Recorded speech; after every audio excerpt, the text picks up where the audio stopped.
we're talking all tempo today. You may have heard of this term and you may have not, but it's very important to your specific programming for this next month.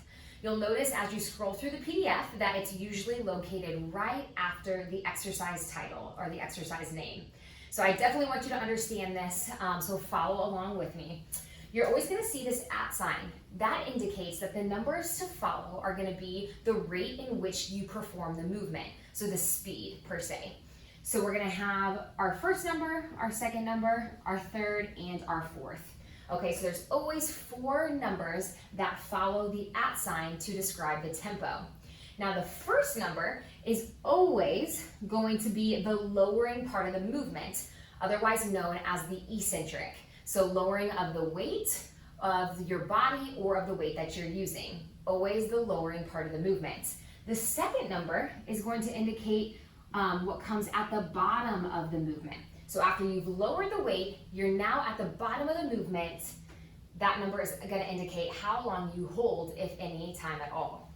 The third number is going to be the bringing up of the weight. So instead of the lowering, we're going the opposite way. We're not bringing up the weight, and that's going to be the concentric part of the movement, which is the third number in the rate at which you move. And then the last number indicates if there's any holds at the top of the movement. So the weight has gone up. Now we're going to see if we're going to hold it all at the top. Now I do want to give you some examples of what you will see throughout your PDF and where you may be slightly confused, and I want to make sure that I clear up any confusion that you may have. Now remember, first number, lowering part. The second number is the bottom. Third is the raising of the weight.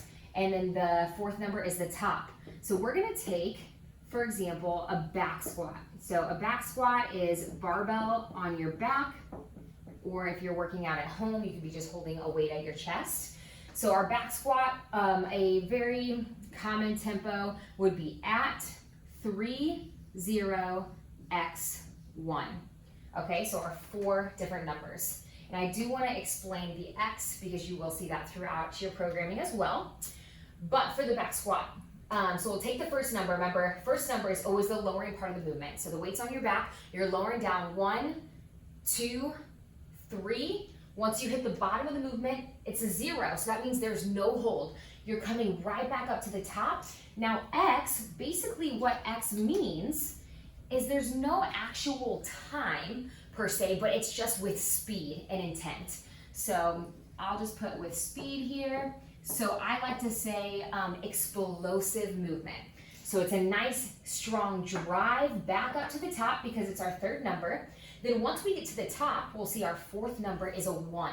That means a 1 second hold, which is really just 1 breath in before we're going into the second rep. So 3 seconds down, no hold at the bottom, with speed back up to the top, so explosive drive, and then a 1 second hold, and then you're back at the beginning to go to your next rep. Okay, so super important, and often we like to count 1 Mississippi, 2 Mississippi, 3 Mississippi, and so on and so forth. Okay, I do want to show you another one, and we're going to use the shoulder press.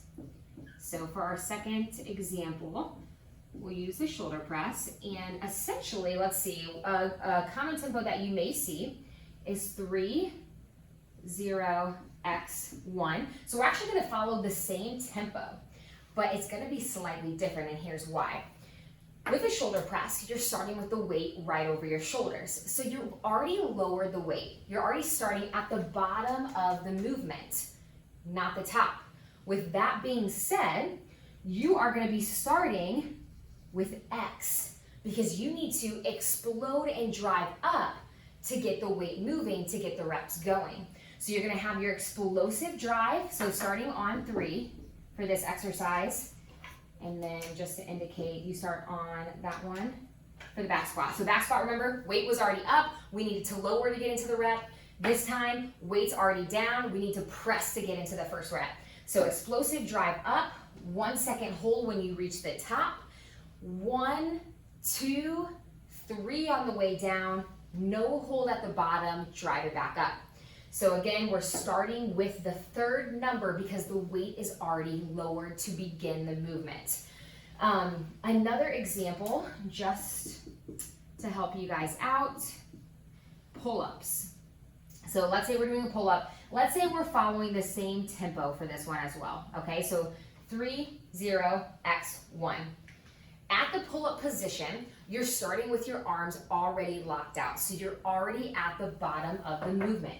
So if you're starting here, that means you need to come up to the top to begin your first rep. So you're gonna be starting on that third number again. That's gonna be X. So with intent, with speed, you're gonna pull yourself up and a nice drive up. You're gonna hold 1 second at the top.